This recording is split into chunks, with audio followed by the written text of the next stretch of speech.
Welcome to How's the Market, a podcast from your friends here at Keeping Current Matters, where we host conversations that help you save time and build confidence so that you can be the market expert. Today's conversation is with Phil Gerdes. You're going to enjoy this conversation. Phil is a real estate agent and team leader in Annapolis, Maryland. His team serves the Maryland and Virginia markets. They are a top producing team. We talk about three things that you're going to want to listen for. First one, how he built his rockstar team and really his progression in the business. Second, the two biggest obstacles that he sees that are stopping people from being successful in this market. And third, we talk about this market and how even some of the challenges come with opportunities, and he's going to break those down for you. So let's jump in with Phil. Well, Phil, it's great to have you on today. I'm excited for our chance to talk, and thanks for joining the podcast. Definitely. Thank you. I'm happy to be here. I appreciate it. We were just talking just a minute ago.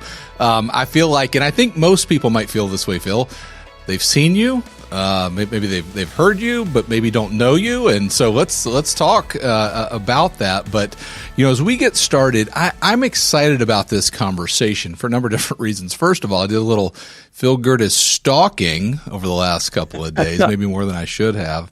And I'm excited because I think your story is a story that folks need to hear, are going to want to hear, and will take a lot away from it. So, let's start with you. You're in Annapolis. We just talked about that, yes. The right way to say it. But give everybody just listening the quick story on you getting into the business, where you're from, a little bit of background on who Phil is. Yeah, absolutely. So, all the way back, born in New York. I grew up in Maryland. I actually got involved in real estate when I was about 24, 25. I owned two mortgage companies in Sarasota, Florida.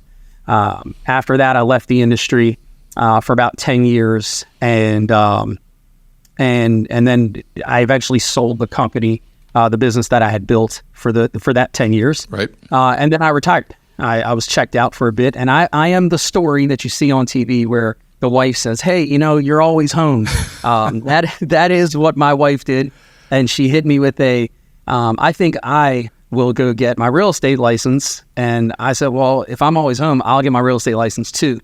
But I think the unique thing about it was that we agreed when we got our license to not just be real estate agents. We agreed to be business owners in real estate. And we took a very business owner approach. And now we're in Maryland.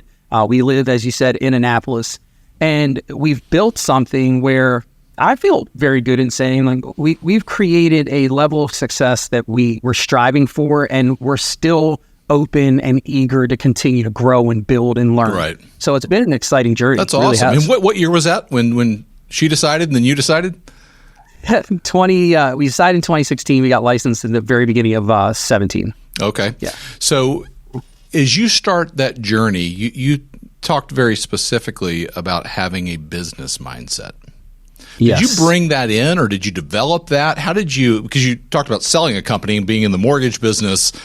Yeah.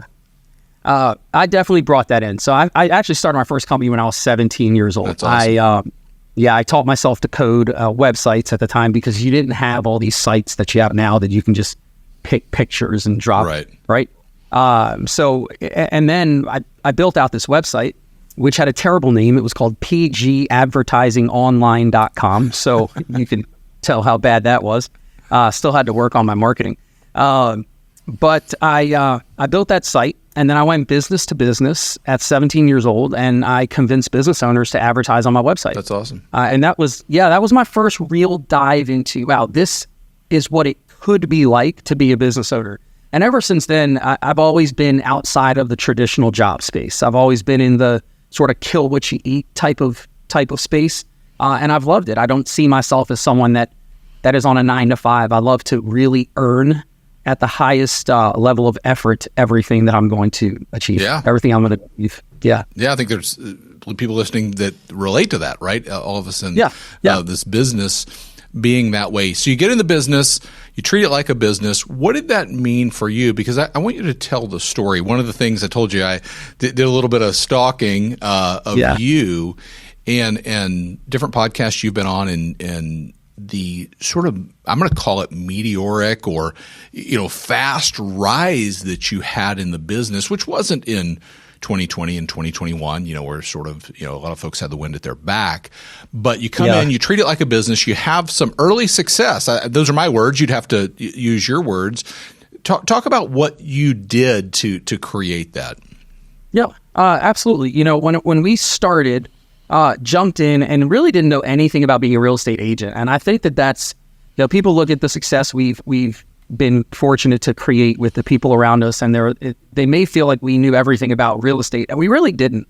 Our mindset was, again, be business owners. So the first concept was, what do we know? Well, at the time, after spending 20 years in business or so, we really figured out marketing and branding. That we understood. But we didn't know how to be real estate agents. So what we took was an approach of, what facet of real estate can we dive into where we don't have to educate people on the real estate agent side of things. We can just show them how our marketing can benefit them. And what we decided was, we're going to focus on expired. Okay. So we built out what we call hustle pillars. And everyone's familiar with these. So calling expired listings and FSBOs was one of our hustle pillars. From 8 to 10 every Monday through Friday for an entire year, no breaks, absolutely 1 year straight. I came in the office and I called expired listings, and it just snowballed. And then I said, okay, well, let's add some more. So we said open houses, right? Because we can get more and more FaceTime with clients, and they're looking for what we're offering. So let's have open houses. So for 1 year, we did 2 to 4 open houses per month. No questions asked. I mean, we've had our kids putting signs in, down to our kids cleaning windows in a house, prepping for open houses. And then from there, we started farming and started building our top of mind business on social media. And we took the time to really build these out and create the systems and figure out what systems worked for us.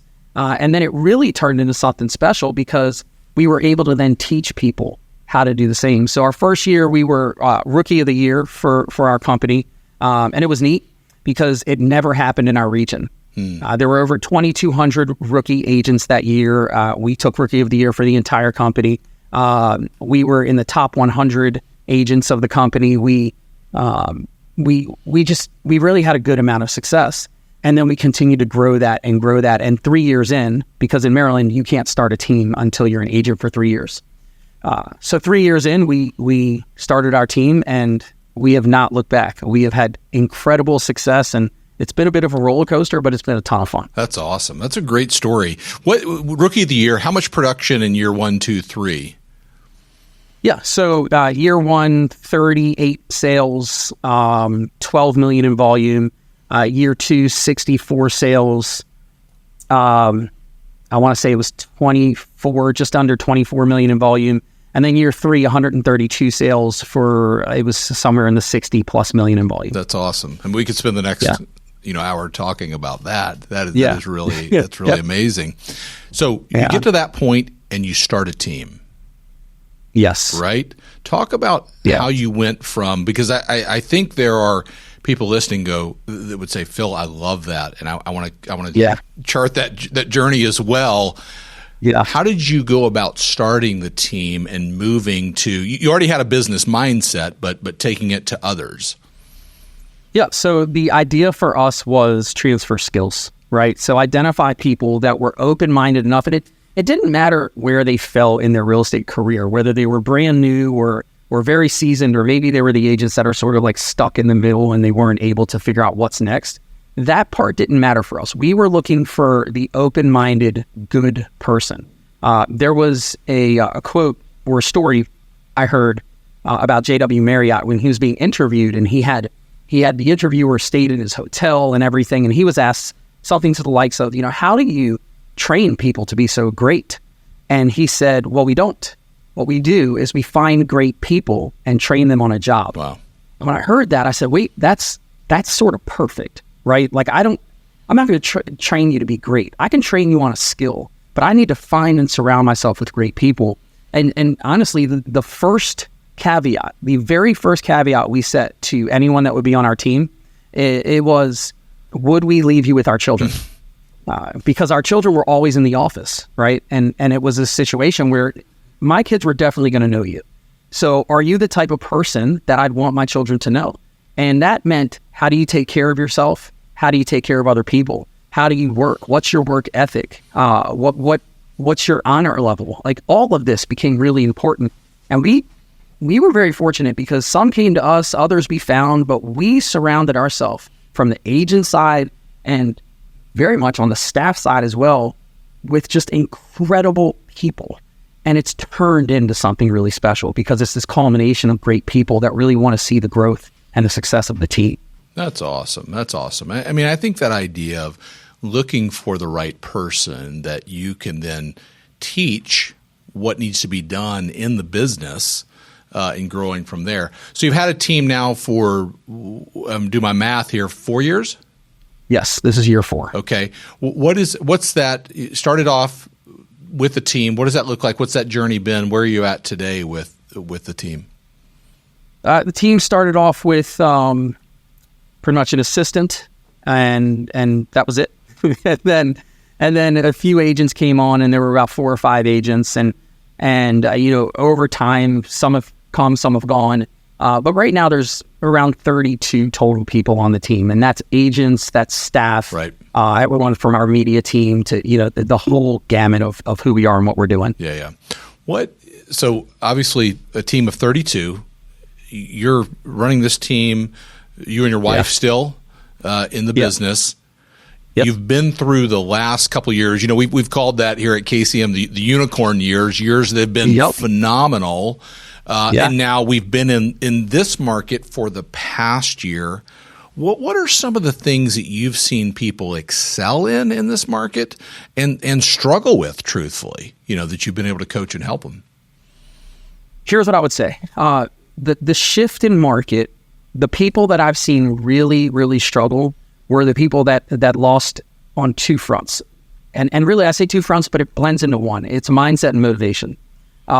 Because I find that people that are struggling today, they refuse to hear the positives. All they're doing is letting the negatives sink in, and it's crushing their mindset. And because it's crushing their mindset, it's crushing their motivation to do the things that they know they should be doing anyway. And that's really what that defining difference has been. I know I should be doing this. It's going to be harder right now. The reality is it's just going to be more work. But my motivation's really not there to get going. It's sort of like, I really want to get to the gym. I really want to work out. And you set your alarm every morning, your alarm goes off, and you hit snooze. Because your mind says, I really want it, but your motivation's not connected to that. And the people that are winning, I found, take the entire opposite approach. And not only are they taking the right mindset of, okay, this is an opportunity, not only do they have the motivation to do the hard work, but they're innovating. And they're using what's around us, and they're saying, my goodness, look at everything here to help and benefit our growth versus it's going to be so hard. Look, life can be hard. We get that.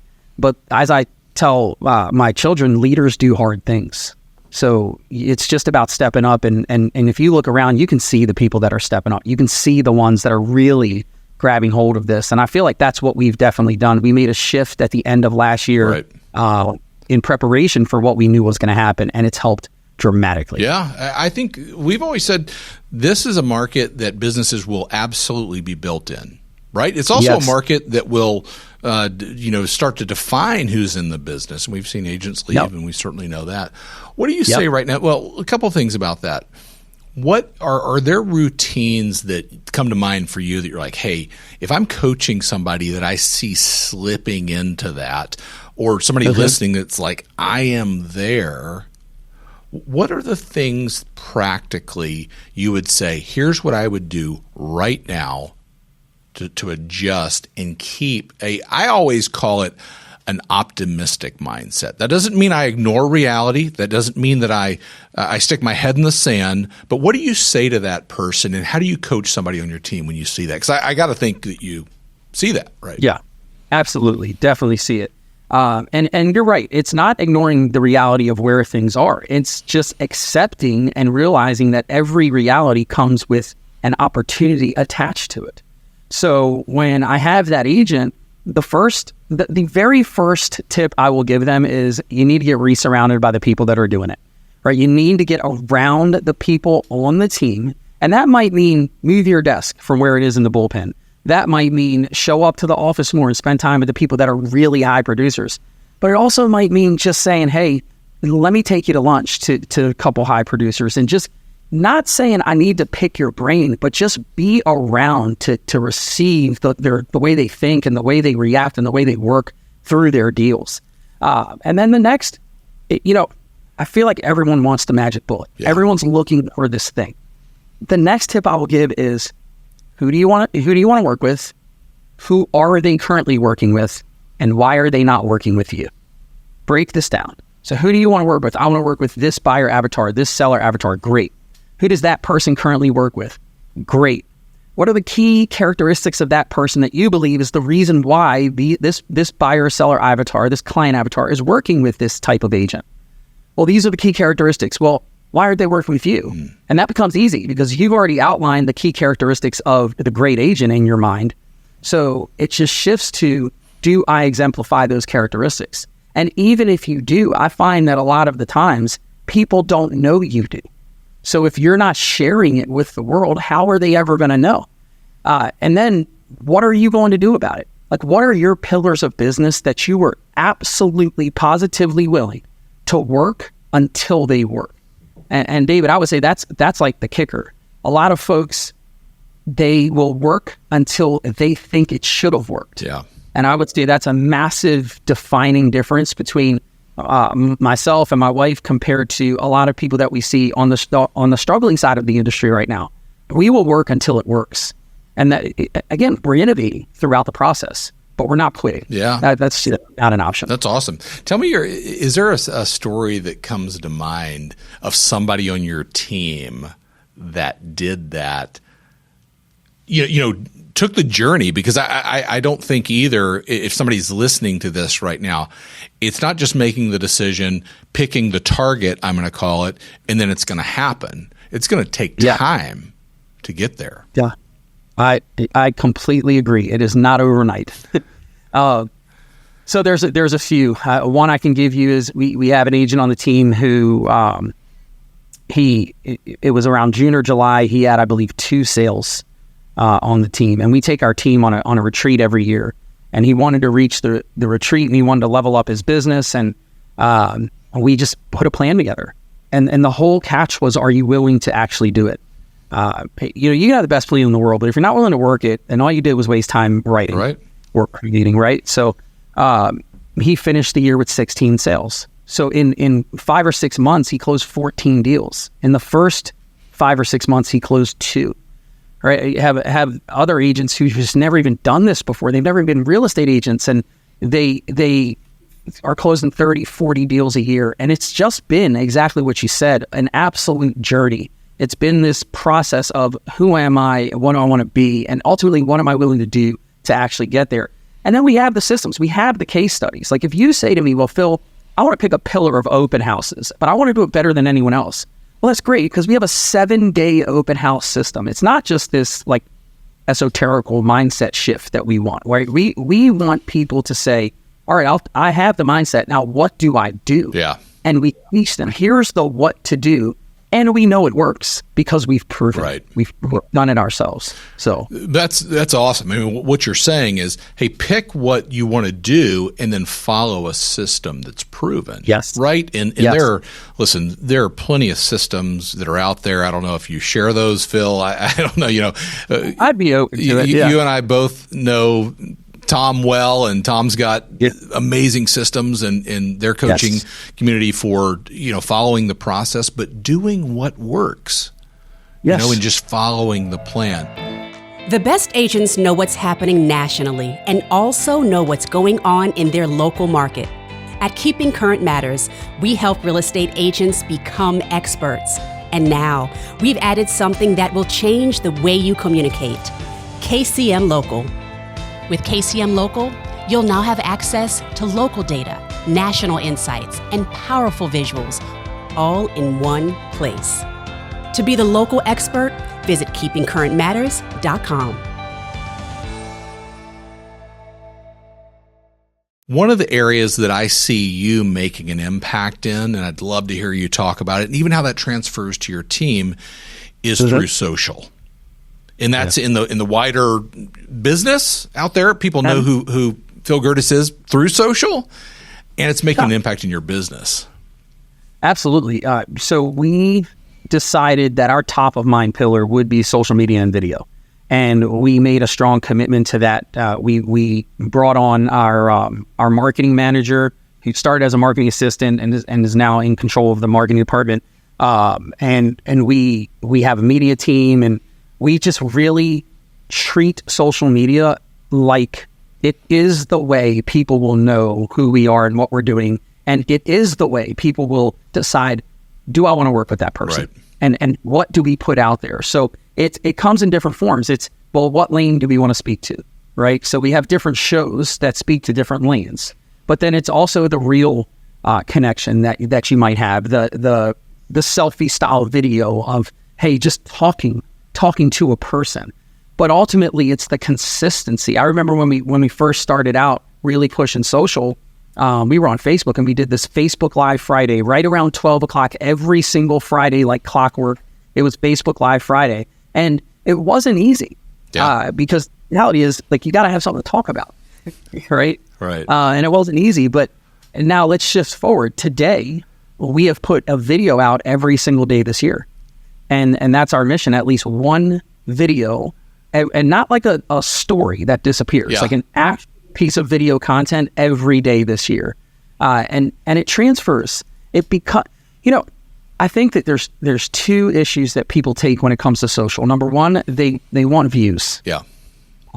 And that's not what I'm seeking. I'm not seeking views. I'm not even seeking engagement. Oddly enough, I'm seeking top of mind awareness. That's it. I want when you're not watching my video, I want a topic to come up and my video just springs back into your mind, and I know somebody, it's Phil, right? Or it's someone on the Gerdes team. So it's just about understanding that what are you looking for? And if it's vanity metrics like views and engagement, which are great, there's nothing wrong with them, but that's not the end goal. Yeah. The end goal is connection, right? So we build this connection, and that person wants to work with us.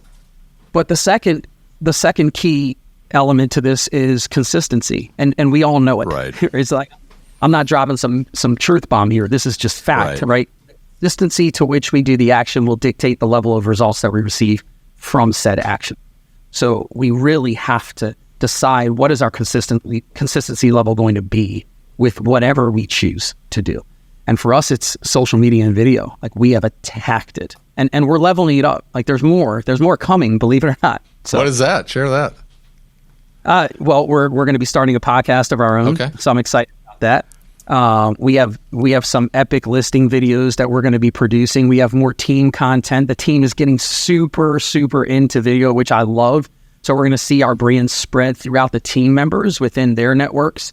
So there's tons of new content that we are looking at and producing, market updates, different stuff like that we're pretty excited about. That's exciting. Yeah. Give me a couple of ideas in your head right now that are top of mind: awareness, impact, what you just talked about, right? I want that to resonate in somebody's head after the fact. What are the things that you're like, this is one that's in my, in my mind right now? But right now, really what we're focusing on here is the words we select when speaking with people, right? And we're focused on listings. The market we know is controlled by the person that controls that listing, right? So our mindset is, let's focus on the listing side of the business. We know that roughly 40% of sellers are going to be buyers. We know there's not enough inventory, and we know that the reality is buyers are, maybe they're not entirely happy about it, but they're quite accustomed to where rates are right now. Yeah, right. They love work, but they're getting used to it, if not already. So we don't need to focus on buyers. There's plenty there. Like, we'll support them, we want them, we'll help them, but our focus and training is on listings. So what we did, I mentioned a shift earlier this year, and then you asked what's on my mind now. It's stayed on my mind since October of 2022, was, if listings is going to be the name of the game yet again, what do we need to do? Well, we realized that people confidently do what they're confident in. So most people looked at their business and said, I need a great listing package. Well, we didn't do that. We said, what do I want my agents to do? Well, I want my agents to get listing appointments Well, why don't most agents focus on listing appointments? They're simply not confident in the appointment. So we shifted all of our training towards, once you're in that appointment, here's what you do. And we found that because the level of confidence was increasing in what I do when I'm in the appointment, people were getting more appointments. In fact, I'll give you some crazy stats. Last year, we sold 196 homes. 70 of them were listings. Wow. Okay. Now, in about 2-3 weeks ago, I'd say around 3 weeks ago, I checked the same numbers. We're on pace to do around 300 sales this year. But the crazy part was about three weeks ago, we were on pace to do 208 listings. We had already received or picked up 84 listings for the year.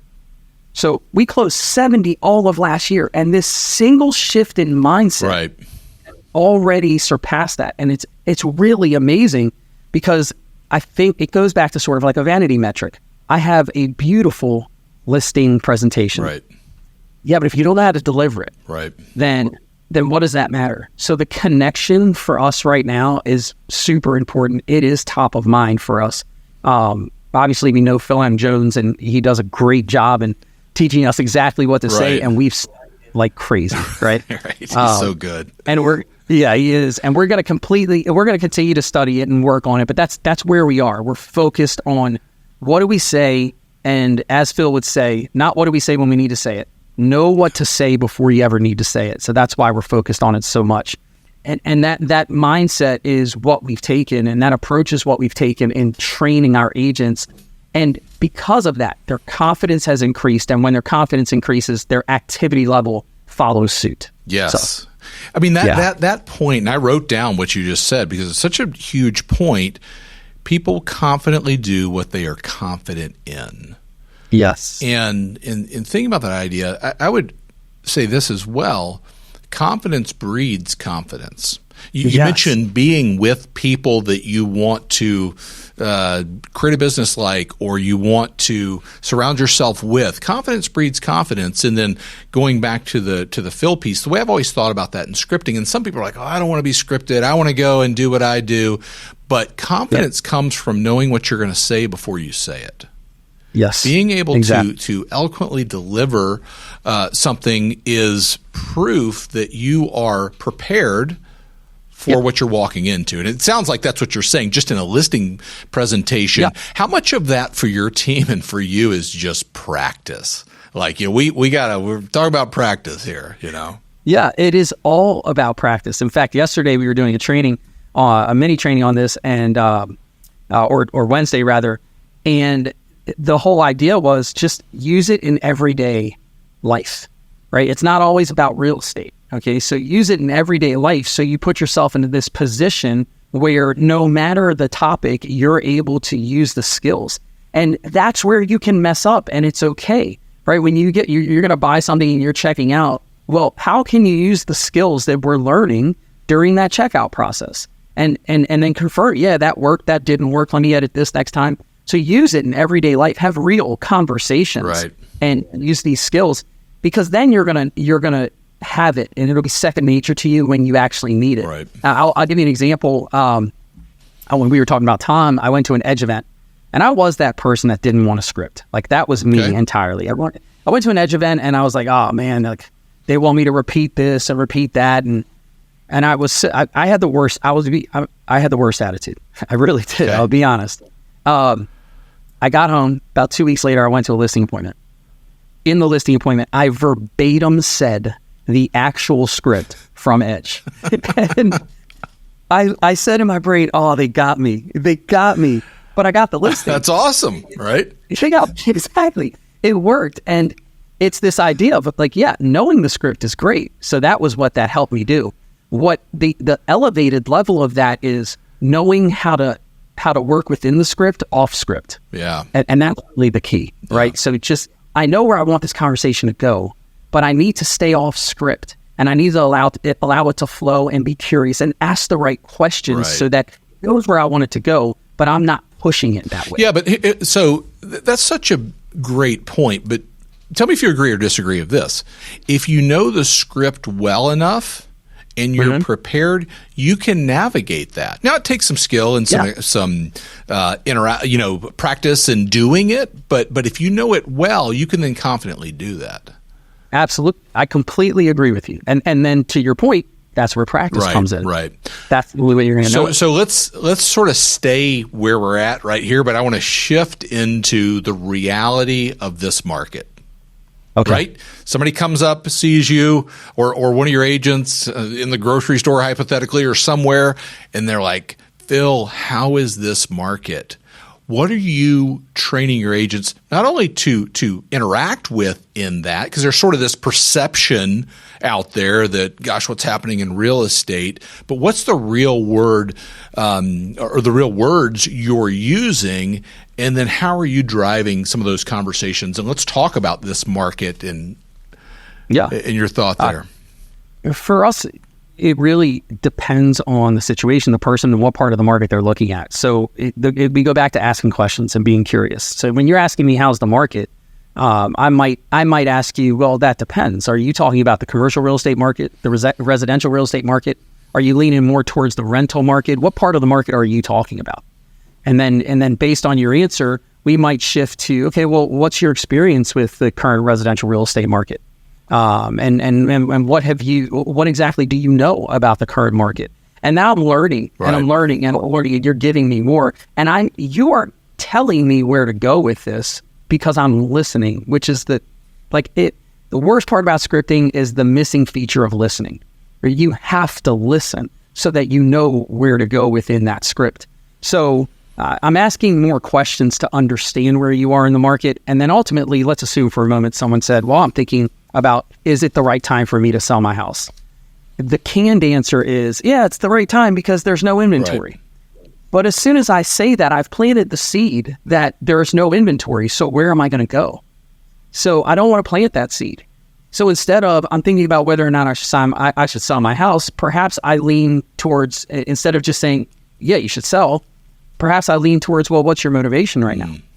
What is giving you the idea of selling? Because, well, I heard that I can get this much for my house so instead of this. And it just leans on, where are we going? Like, why are we having this conversation? And once I understand why we're having this conversation, I can then help someone determine if it's the right time to do whatever it is they're looking to do or not to. Yeah. Yeah.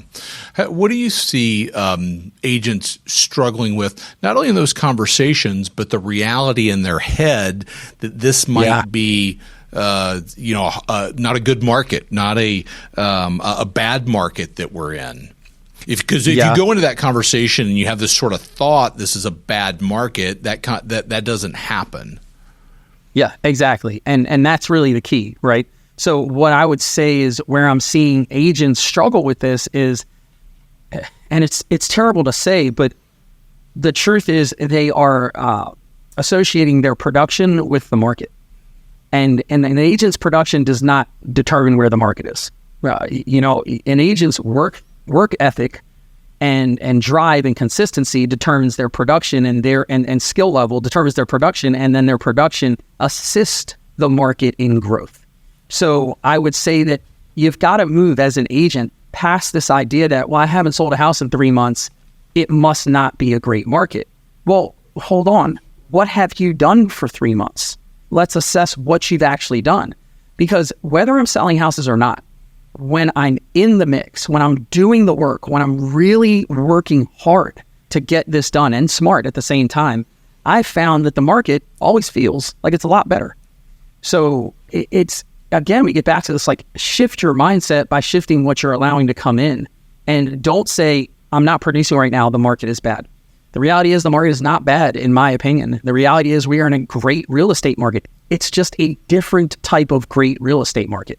And when you learn how to navigate this different type of real estate market, you can excel, but it takes work. It's so good. I mean, what you're saying is what comes in is what comes out. And it's based upon how hard I'm working in this market. No doubt it's different. It's massively different. What are you putting in your head right now to stay on top of that?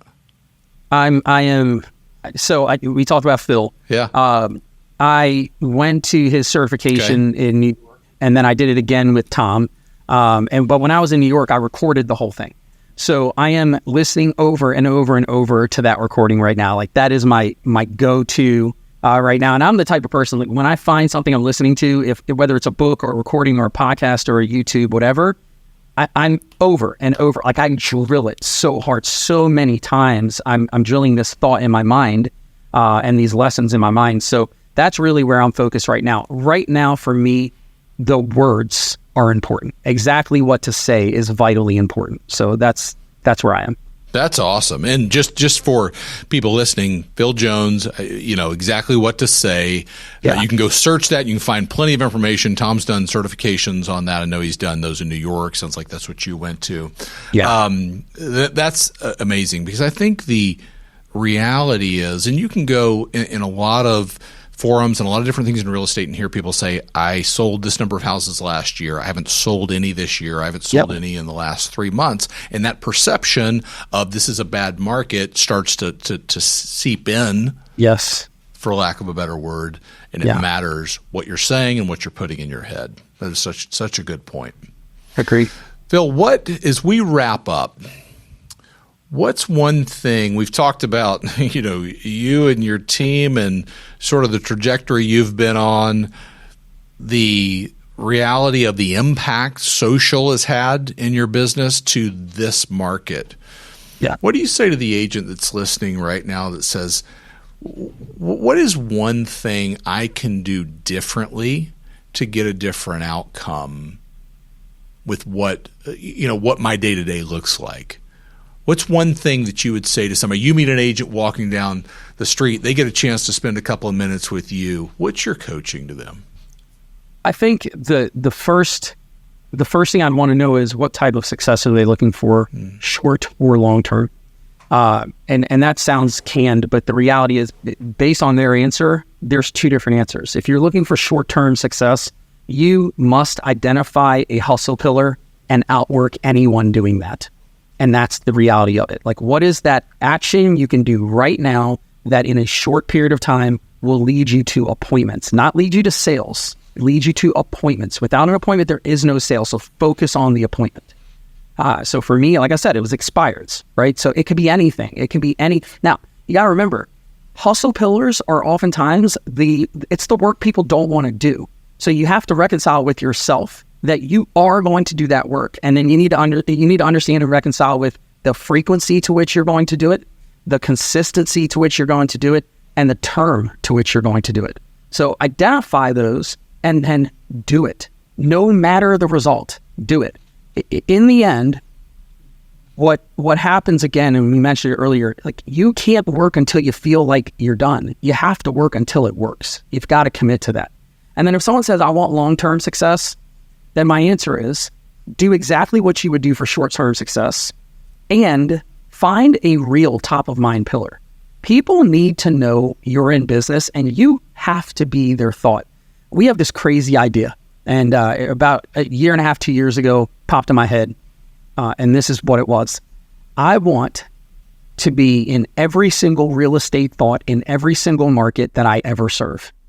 Now, that's insane, and I know it's an awesome vision. Yeah, it is, right? But the truth is that might mean someone says, I'm never working with them. I'm okay with that. I just want to be in the thought. We just got a shot, right? At least at least it popped in there. So how do I just reverse engineer it? How do I do that? That's long-term growth. That's long-term success. Well, if I want to do that, the first idea is people have to know who I am.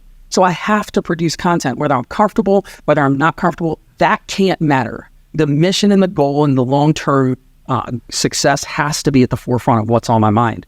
So think about short term, what can you do right now? What's that hustle pillar that you can attack? Long term, do the hustle pillar, but also really develop your system for top of mind marketing. There are times, honestly, David, I will go outside, I'll go walk by my office and people say, hey, I saw your video today. And I have no idea who they are, but they're driving by yelling. And I'm like, well, that's amazing. I'll be shopping and people, hey, are you Phil Gerdes? Yeah, that's crazy to me. I'm a real estate agent, right? But I'm top of mind enough to where people know me, and that's what I want to create. I want to create this idea that I'm one of your thoughts. If I'm one of your thoughts, I'm doing my job right. Now, how do I turn that into a converted, I'm one of your appointments? And then from there, I'll close you up. That is awesome. That is awesome. I think that idea of staying top of mind, creating content that allows you to stay top of mind, yes, so that you get the recognition, but not just the recognition for that, you know that you've made an impact. You've absolutely made an impact. That's it. Well, Phil, I am thrilled that you've spent a few minutes with us here on the podcast. Grateful for it. I know people listening have taken a lot from that. So I just want to say thank you for all that you do and just for being someone that is a champion for thinking differently in our business. Thank you. I appreciate it. I've enjoyed this very much. And like I told you, we were off air, but you take information that I normally wouldn't listen to. And man, you make it fun to listen to and you make it hard. The best part, David, is you make it hard to pull away from. And that's a skill right there. So thank you very much. Well, we are grateful. The entire team here at Keeping Current Matters does a phenomenal job of taking that information and building it out into sort of pieces that you can be the expert as an agent. So grateful for that, Phil. We'll have to have you back on, but thank you for spending time for us today. Thanks for tuning in to How's the Market. That was a great conversation with Phil Gerdes. I learned so much in that conversation. I hope you did too, just about him, his team, and what it takes to win in this market. At Keeping Current Matters, we believe that every family should feel confident when buying and selling a home, and everything we do is to help support that mission. So if you like this podcast, go in and subscribe so that you don't miss an episode, and we'll see you next time.